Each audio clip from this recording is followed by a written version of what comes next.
নমস্কার, আমি পূজা। অচলায়তনের ছোট্ট একটি ভিডিওতে আপনাদেরকে স্বাগত। আজকের এই ছোট্ট ভিডিওটা আমার এবং আমার ছেলের কিছু মুহূর্তের ছবি। আসলে এই ভিডিওটা আমি ভেবেছিলাম ডিলিট করে দেবো, আপনাদেরকে দেখাবো না। এই ভিডিওটা অনেক দিন আগেই তোলা ছিল। আমি আমার ছেলে যখন রেডি হয়ে বেরোচ্ছিলাম সেই সময়ের। তো ভিডিওটি আপনাদের সামনে তুলে ধরার উদ্দেশ্য একমাত্র এটাই বলার যে আমি এখন বর্তমানে যেহেতু মা, তো মা হওয়ার পর থেকেই বেশ কিছু প্রশ্নের সম্মুখীন আমাকে হতে হয়। যে প্রশ্নগুলোর মানে হয়তো আমি এখনও বুঝে উঠতে পারি না উত্তরটা কি দেব। কারণ যেহেতু আমি এখন মা, তো মায়েদের অনেক কিছু হয়তো নিয়ম আছে, কিন্তু সেই নিয়মগুলো আদৌ কোথাও লেখা আছে কিনা আমি সেটা হয়তো জানি না। যেহেতু কিছু বড়রা আমাকে প্রশ্নটা করে, তো তাদের সম্মানটা রাখার জন্য আমি হয়তো তাদেরকে উত্তর দিতে পারি না। কিন্তু আমি এই ভিডিওর মাধ্যমে বলতে চাই যে আমি মা, আমি আমার মনে যেটা ইচ্ছা হয় আমি সেটা করি। আমি তো একটা মানুষ দিন শেষে। তো মেয়েরা তো সাজতে এমনিই ভালোবাসে। একটা সময় যখন স্কুল কলেজে পড়তাম, আমরা বেশ সুন্দর করে চুলটা বিনুনি করে সুন্দর করে সেজে পরিপাটি করে আমরা স্কুলে যেতাম, কলেজে যেতাম। কিন্তু তাই বলে এই নয় যে প্রচুর গয়নাগাটি পরে হয়তো বিয়েবাড়ির মতো রোজ সাজি।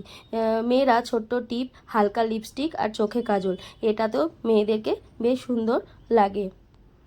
আমার অহর্ষি যখন সবে সবে হাঁটতে শিখেছে, ও তো হামাগুড়ি দেয়নি, একেবারেই ধরে ধরে হাঁটতে শিখে গেছিলো। তখন ওকে ধরে রাখা যেত না, প্রায় দড়ি বেঁধেই আমাকে সব জায়গায় কাজ করতে হতো। তো দিন শেষে আমি হয়তো স্নানটা, খাওয়াটা, ঘুমটা এই ঠিক মতো আমি এই কাজগুলো হয়তো করে উঠতে পারতাম না।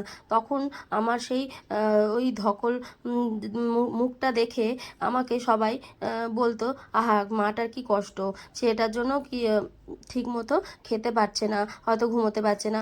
সবাই আমার ক্লান্ত ভরা মুখটা দেখে সবার বেশ করুণা হতো, দয়া হতো। তখন সবাই বলতো হ্যাঁ আমি বেশ ভালো মা হয়ে উঠেছি। কিন্তু এখন যেহেতু আমাকে সবাই একটু অন্যরকম পরিবর্তন দেখে, তো আমাকে সবাই বলে যে আমি হয়তো এখন হয়তো ঠিকমতো আমার ছেলের খেয়াল রাখি না।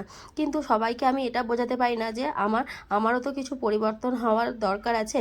আমার ছেলে বড় বড় হচ্ছে, আর আমার ছেলে সব থেকে বেশি খুশি হয় আমি যখন সাজি।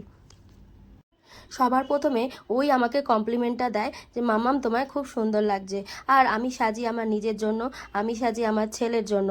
আর ভবিষ্যতে যখন আমার ছেলের বউ আসবে, ওকে দেখে যাতে আমার না আফসোস হয়। আর আমি আমার ইচ্ছেগুলো, আমার সাতটা আমি আমার বেঁচে থাকাকালীন আমার ছেলে বড় হওয়ার সাথে সাথে আমি আমার ইচ্ছেগুলোকে যাতে পূরণ করে নিতে পারি।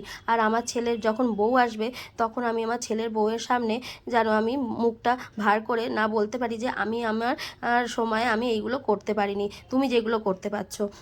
তো আমি এইগুলো যাতে আমার জীবনে যাতে না আফসোস থাকে কোনো, তার জন্যই আমি সাজি। আর আজ সাজি যে আমার ছেলে সব থেকে বেশি খুশি হয় ওর মাম্মামকে সুন্দর করে সাজতে দেখে।